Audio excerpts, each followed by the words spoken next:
A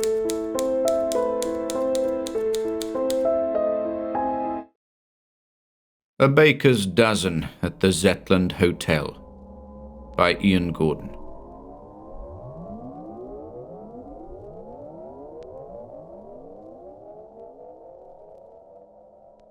Chapter 2.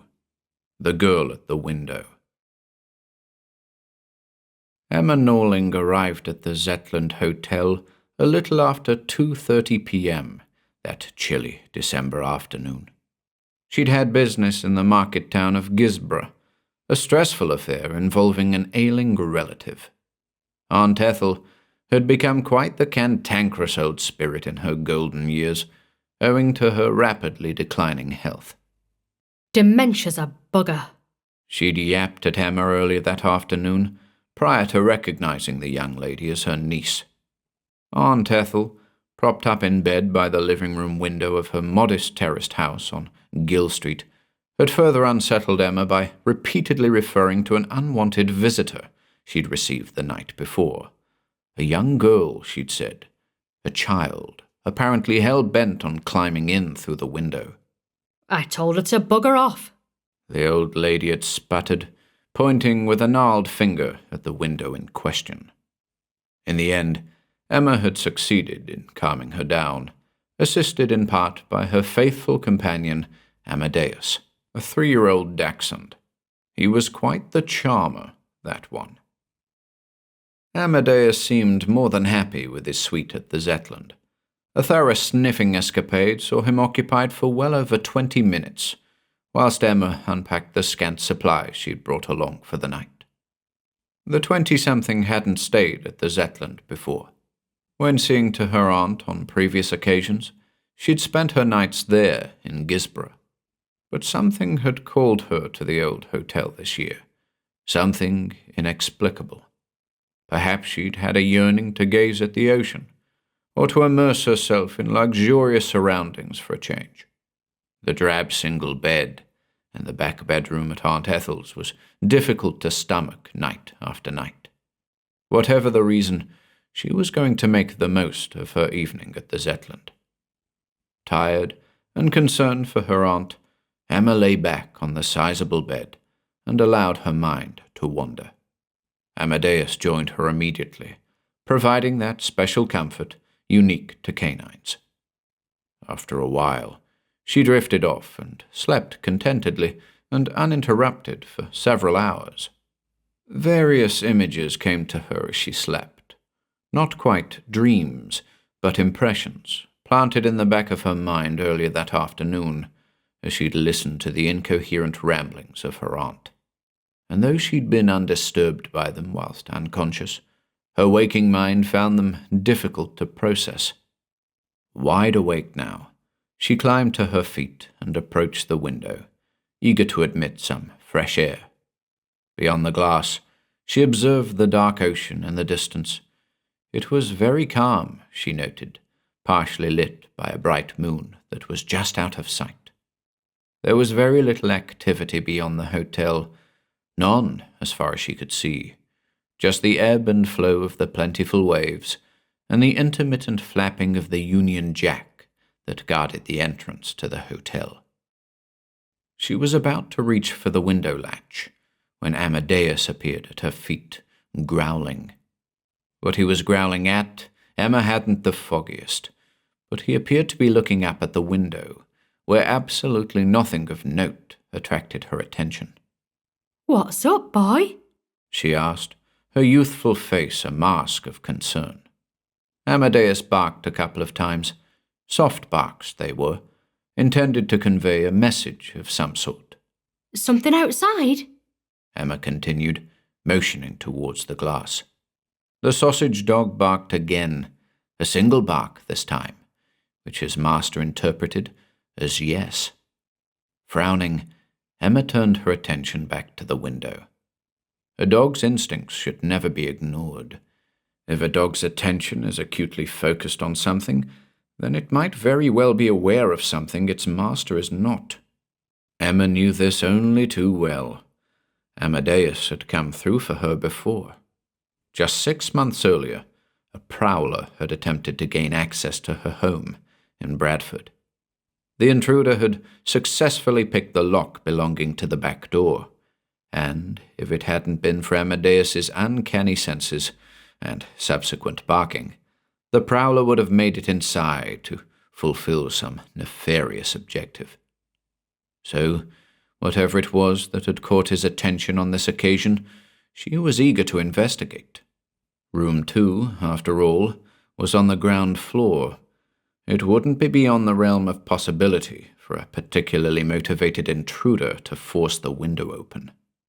But somehow she doubted that was the case. Something else was afoot here. Emma's thoughts returned to the conversation with her aunt earlier that afternoon. I told her to bugger off, Aunt Ethel had said, referring to the insistent girl she'd claimed had visited her in the night. And did she? Emma had replied. I reckon so, Her aunt had affirmed. Not been back since. Emma shuddered then, as Amadeus resumed his low growling. What's going on, boy? She pressed, bending down to stroke his shiny head. Once again, the dachshund barked a couple of times, trying desperately to communicate his instinctual knowledge of some dreadful phenomenon.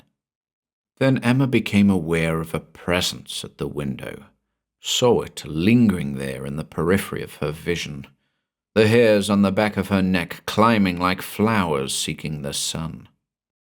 Amadeus's growling ceased, abruptly cowed in the shadow of whatever it was that was hovering there. Emma knew what was standing there, knew it was precisely the thing that had visited her aunt just a matter of hours earlier. But why had it come to her? What did it want with her? Still, she refused to look at the thing that had reduced her faithful companion to a browbeaten chicken. And then it spoke. The voice of a child, indeed, sounded without. Can I come in? Emma very much wanted to look, was desperate to put an end to the torturous suspense. But her gaze remained fixed upon Amadeus's cowed head. She had to hand it to her little companion. His brown eyes were studying the girl at the window unwaveringly, in spite of his fear, and as Emma looked into those eyes, she could just about see the outline of the strange figure reflected in them. Can I come in? Came the muted voice again, delivered with precisely the same timbre as before. Nervously, Emma stroked Amadeus's head again, refusing to look away from him, refusing to acknowledge her troubling visitor. 1,000 thoughts ran a track through her mind. What did the girl want? Where did she come from? Had she followed her to the Zetland from Gisborough? What had she wanted with her aunt? And lastly, what would it take to get rid of her? And then once again, the harsh words of her belligerent aunt flashed into her mind. I told her to bugger off. Could it be as simple as that? At that very moment, Amadeus broke eye contact with the strange figure, and, like he'd heard Emma's thoughts, issued a soft bark, the gentlest she'd ever heard her little pal muster, a bark of encouragement. Full of resolve now, Emma turned to the window and came face to face with the girl as she said again, Can I come in? But it wasn't a girl, nothing of the sort. Emma frowned as she beheld it, a thing like a doll with a rubber face, soot-black eyes with a wide, grinning mouth, straw-like hair short and dishevelled. Even as she looked, its thin, pale neck seemed to be expanding and contracting, lifting the weird head up and down, a sight that both shocked and sickened her. But those eyes held her gaze, so that after a moment or two she found it impossible to look away, those empty pools into which all of her restraint seemed to dive and drown. Aunt Ethel wouldn't have noticed, was too far gone to have noticed. She'd have been far too preoccupied with the notion of getting rid. A stranger seeking admittance to her property in the middle of the night? No chance, girl or creature.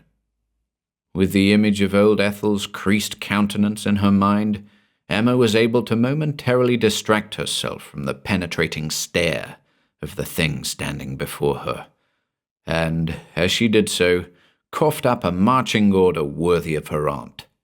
Won't you just bugger off? And just like that, it was gone. It skulked away, collapsed from view, and verily rolled away, disappearing amongst the hedges lining the Zetland's perimeter. But for all the oddity she'd just experienced, Emma wasn't overwrought. She hadn't felt threatened by the mysterious caller, merely annoyed, as though the purpose of the thing was to test her resolution for some reason or other. She'd certainly have a tale to tell when she reunited with Aunt Ethel the following morning. Amadeus barked again. Emma looked down at him, and was thrilled to see his short tail going like the clappers, an expression of elation on his canine chops. She'd call it a smile, if she didn't know better.